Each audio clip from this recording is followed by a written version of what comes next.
Hi గారు, welcome to our channel. ప్రస్తుతం మనతో పాటు దాము బాలాజీ గారు, సీనియర్ జర్నలిస్ట్, వారితో ఒకసారి మాట్లాడదాం. సార్ నమస్కారం. సార్ నమస్తే సార్, చంద్రబాబు నాయుడు గారు బ్రదర్ రామ్మూర్తి నాయుడు గారు చనిపోయారని చెప్పేసి వార్తలు వైరల్ అవుతున్నాయి. సార్, ఆయన ఏమైంది? ఆయన ఆరోగ్య పరిస్థితి ఇప్పుడు ఏ విధంగా ఉంది? చనిపోయారా? చంద్రబాబు నాయుడు గారి తమ్ముడు నారా రామ్మూర్తి నాయుడు ఇంతకుముందే చనిపోయాడని వార్త వచ్చింది. సో ఏంటి ఆయన ఆరోగ్యం, అనారోగ్య సమస్య ఏంటి అనేది చూడాలి. సో వార్త వినగానే లోకేష్ అసెంబ్లీ సమావేశాలను రద్దు చేసుకొని హుటాహుటిన హైదరాబాద్ వచ్చాడని చెప్తున్నారు. ఆయన హాస్పిటల్లో చేరి 1 వీక్ అయింది, ఏఐజీ హాస్పిటల్లో. అట్లాగే చంద్రబాబు నాయుడు కూడా ఈరోజు ఢిల్లీలో కాన్క్లేవ్ మీటింగ్లో ఉన్నాడు. అది అవగానే ఆయన మహారాష్ట్రకి వెళ్ళే ప్రోగ్రాం ఉంది. అయితే మహారాష్ట్ర ప్రోగ్రామ్ని క్యాన్సిల్ చేసుకొని ఆయన హుటాహుటిన హైదరాబాదు, ఢిల్లీ నుంచి నేరుగా ఫ్లైట్లో హైదరాబాద్ చేరుకుంటున్నాడు ఈ వార్త వినగానే అనేది చెబుతున్నారు. సో అసలు నారా రామ్మూర్తి నాయుడు పరిస్థితి ఏంటి, ఆయనకు చంద్రబాబుకున్న అనుబంధం కానీ బంధం కానీ ఎలాంటిది, ఆయన పొలిటికల్ బయోగ్రఫీ ఏంటి, ఆయన పిల్లల పరిస్థితి ఏంటి, ఈ విషయాల్ని మనం చూద్దాము. సో మనకు తెలుసు నారా చంద్రబాబు నాయుడు 1950లో పుట్టాడు. ఈయన నారా రామ్మూర్తి నాయుడు సొంత తమ్ముడు, ఆయనకి 52లో ఈయన పుట్టాడు. వీళ్ళది చంద్రగిరి దగ్గర ఒక చిన్న పల్లెటూరు నారావారిపల్లి. సో ఈ నారావారిపల్లిలో ఖర్జూరు నాయుడు, అమ్మన్నమ్మ అనే ఇద్దరు దంపతులకి వీళ్ళు పుట్టారు. ఫస్ట్ చంద్రబాబు నాయుడు, నెక్స్ట్ రామ్మూర్తి నాయుడు, దాని తర్వాత ఇద్దరు చెల్లెలు, మొత్తం 4 వాళ్ళు. సో 2 అన్నదమ్ములు, 2 అప్పచెల్లెళ్ళు. సో వీళ్ళు చిన్నప్పుడు చంద్రబాబు నాయుడు చురుగ్గా ఉండేవాడు. వాళ్ళ నారావారిపల్లిలో స్కూలు ఎలిమెంటరీ వరకే ఉంటే తర్వాత శేషాపురం అని కొంత దూరంలో ఉంటుంది, అక్కడికి వెళ్ళి వీళ్ళిద్దరూ అన్నదమ్ములు అక్కడ చదువుకున్నారు. ఆయన 2.5 ఎకరా నేల ఉండేది వీళ్ళకి. దాంట్లోనే వాళ్ళు అమ్మన్నమ్మ, ఖర్జూర్ నాయర్ కష్టపడి సంపాదించుకొని పిల్లల్ని చదివించుకునేవాళ్ళు. వీళ్ళిద్దరూ కూడా చురుగ్గా ఉండేవారు. అన్నతో బాగా అనుబంధం ఉంది చిన్నప్పటి నుంచి. శేషాపురం వెళ్ళేవాళ్ళు. దాని తర్వాత అక్కడ నుంచి చంద్రగిరి జడ్పీ హై స్కూల్లో చదువుకున్నారు ఇద్దరు.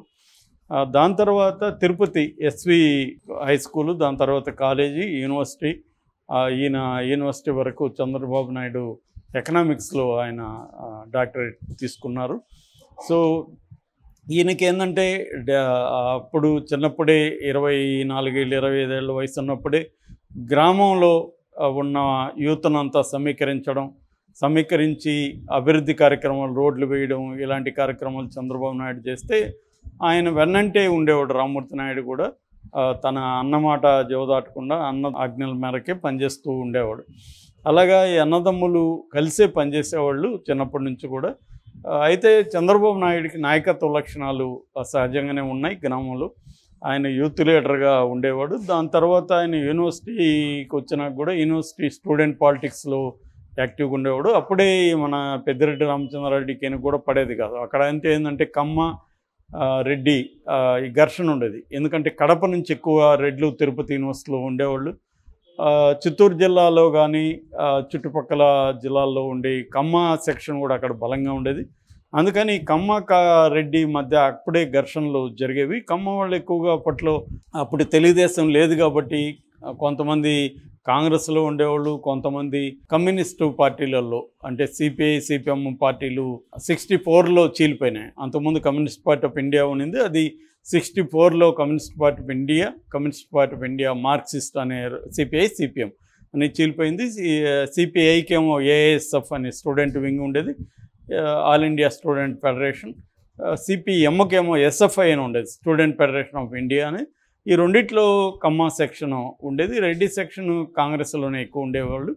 ఇలాగా ఉన్నప్పుడు 75లో ఎమర్జెన్సీ తర్వాత సంజయ్ గాంధీకి ఈయన అభిమానిగా మారాడు. యూత్ కాంగ్రెస్ పులిచెర్ల వింగ్లో ప్రెసిడెంట్ అయ్యాడు చంద్రబాబు. యూత్ కాంగ్రెస్లో ఉన్నాడు. అప్పుడు ఏంటంటే కాంగ్రెస్లో 78లో అసెంబ్లీకి యూత్కి కొంత కేటాయించింది ప్రభుత్వం. ఆ కోటాలో చంద్రబాబు నాయుడికి ఎమ్మెల్యేగా సీట్ వచ్చింది. చంద్రగిరి తన ఊరున్నది చంద్రగిరి కాబట్టి చంద్రగిరి నియోజకవర్గంలో ఈయన 78లో ఎమ్మెల్యేగా గెలిచాడు. ఆ తర్వాత 80 నుంచి 83 వరకు టీఎన్జయ్య ముఖ్యమంత్రిగా ఉన్నప్పుడు ఈయన సినిమాటోగ్రఫీ మంత్రిగా కూడా అయ్యాడు. అప్పటికే చంద్రబాబు వ్యూహాలు, తను కాంగ్రెస్లో ఎలా పెద్ద స్థాయిలోకి వెళ్ళాలి, ఈ ప్లానింగ్ అవన్నీ బాగానే చేసుకున్నాడు. తర్వాత సినిమాటోగ్రఫీ మంత్రిగా ఉన్నప్పుడు ఈయనకి ఎన్టీ రామారావుతో పరిచయం ఏర్పడడం, ఎన్టీ రామారావుని ప్లాన్డ్గా ఆయన దగ్గరగా చేరడం, ఆ తర్వాత ఎన్టీ రామారావు కూతుర్ని ఈయన పెళ్లి చేసుకోవడం. సో దాని తర్వాత ఎన్టీఆర్ పార్టీ పెట్టినప్పుడు కూడా ఈయన కాంగ్రెస్ పార్టీలోనే ఉండి ఎమ్మెల్యేగా పోటీ చేసి ఓడిపోయాడు. ఓడిపోయిన తర్వాత తెలుగుదేశంలో ఫస్ట్లేమో తమ ప్రత్యర్థుల్ని తమ పార్టీలో చేర్చుకోకూడదని ఒక రూలు ఎన్టీ రామారావు పెట్టాడు. దాన్ని మళ్ళీ మార్చుకున్నారు. ఆ మార్చుకోవడం వల్ల చంద్రబాబుకి ఛాన్స్ వచ్చింది. ఇక అక్కడి నుంచి మనకి చరిత్ర తెలుసు. అంటే చంద్రబాబు నెంబర్ 2గా ఎన్టీ రామారావు దీంట్లో ఎదగడం, ఇతర తోడల్లుడైన వెంకటేశ్వరరావుని డామినేట్ చేయగలగడం, చివరికి 95లో అంతకుముందు ఆగస్టు సంక్షోభంలో కూడా చంద్రబాబు ఎన్టీ రామారావుకు అండగా నిలబడడం, దాని తర్వాత తనే ఎన్టీ రామారావుకి యాంటీ అయిపోవడం. ఎందుకంటే లక్ష్మీపార్వతి ప్రవేశించి ఆమె ఒక పవర్ సెంటర్గా ఎదుగుతుంటే పార్టీ ఇబ్బంది పడుతుందని చెప్పి చంద్రబాబు ముందు నుంచి ఏంటంటే పార్టీ మీద పట్టు ఎక్కువ, పార్టీ నిర్మాణం కానీ ఆర్గనైజేషనల్ టాలెంట్ కానీ చంద్రబాబుకి ఎక్కువ. అందుకని ఎన్టీ రామారావు ప్రభుత్వంలో హెడ్గా ఉన్నప్పటికీ మొత్తం పార్టీ అంతా కూడా తన కంట్రోల్లో చంద్రబాబు పెట్టుకోగలిగాడు. పార్టీ నిర్మాణాన్ని ఇదంతా కూడా రామారావు పెద్దగా ఆయనకి అటువంటి అనుభవం లేదు.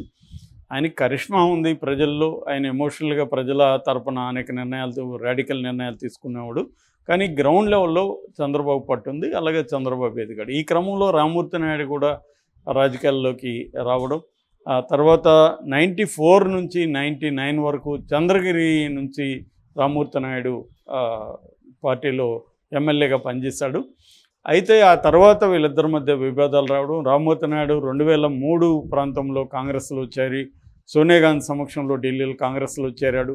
అప్పుడు చంద్రబాబు కొంత ఇబ్బంది అయింది. ఒక పక్క రామ్మూర్తి నాయుడు సొంత తమ్ముడే వెళ్ళి కాంగ్రెస్లో చేరడం, మరోవైపు తన కో బ్రదర్ ఆయన ఎవరు మన దగ్గుపాటి వెంకటేశ్వరరావు కూడా పార్టీని వదిలిపోవడం, ఇదన్నీ కొంత చంద్రబాబు తలనొప్పులుగా మారాయి. అప్పుడు కొంత తర్వాత కాలంలో కొన్ని విభేదాలు కూడా వీళ్ళిద్దరి మధ్య వచ్చాయని చెబుతారు. ముఖ్యంగా వైసీపీ వాళ్ళు ఆరోపిస్తుంటారు రామ్మూర్తి నాయుడికి మధ్య చెల్లించింది ఆయన గొలుసులతో కట్టేయించాడు చంద్రబాబు నాయుడు అని భూమన కరుణాకర్ రెడ్డి ఆ మధ్య కూడా ఆరోపించాడు. సొంత తమ్ముడిని గొలుసులతో కట్టేయించిన దుర్మార్గుడు చంద్రబాబు అని భూమన కరుణాకర్ రెడ్డి ఒక ప్రెస్ మీట్లో ఆరోపించాడు.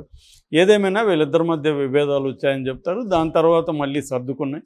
దాని తర్వాత తన రామ్మూర్తి నాయుడికి ఏమి చేయలేకపోయామని చంద్రబాబు వాళ్ళ కొడుకు నారా రోహిత్కి సినిమాలు తీయడానికి అనేక మంది ప్రొడ్యూసర్లకు హెల్ప్ చేశాడనే వార్తలు కూడా వచ్చాయి. ప్రొడ్యూసర్లకి చంద్రబాబు కొంతమందికి హెల్ప్ చేస్తే దానికి బదులుగా చంద్రబాబు ఏమంటే నాకు మీరు బదులుగా ఏం చేయొద్దండి, నారా రోహిత్తో సినిమాలు చేయండి అని కొంతమందికి చెప్పాడని, అందుకని నారా రోహిత్కి వరుసగా బిగినింగ్లో ఎన్ని ఫ్లాపులైన సినిమాలు వరుసగా వచ్చాయనే వాదన కూడా వచ్చింది. ఏదేమైనా నారా రామ్మూర్తి నాయుడు అప్పటి నుంచి కూడా ఇన్యాక్టివ్గా ఉన్నాడు. ఆయనకి మానసిక ఆరోగ్యం ఇటు శారీరక ఆరోగ్యం అంతగా బాగా లేవు. అయితే రామ్మూర్తి నాయుడికి 2 పిల్లలు, నారా రోహిత్ పెద్దవాడైతే గిరీష్ అని ఇంకొక అబ్బాయి కూడా ఉన్నాడు. అతను పెద్ద యాక్టివ్గా లేరు, అతను ఏదో వ్యాపారాలు అవి చూసుకుంటున్నాడని చెప్తున్నారు. సో ఆయనకి 2 పిల్లలు, ఇంకా చంద్రబాబు నాయుడికి లోకేష్ ఒకటి. తర్వాత ఇటు నారా రోహిత్ కూడా తెలుగుదేశంకి తన వంతుగా ఆయన కృషి చేయడం, లోకేష్ నారా రోహిత్ కూడా చాలా అన్యోన్యంగా ఉండడం, సో ఇవన్నీ మనం చూసాము. సో ఈ క్రమంలో అంటే చంద్రబాబు నాయుడు ఏదేమైనా నారా రామ్మూర్తి నాయుడు తర్వాత కాలంలో బాగా చూసుకున్నాడు, వాళ్ళ ఫ్యామిలీని దగ్గరికి చేర్చుకున్నాడు, వాళ్ళ పిల్లలకు కూడా మ్యాక్సిమం హెల్ప్ చేశాడు.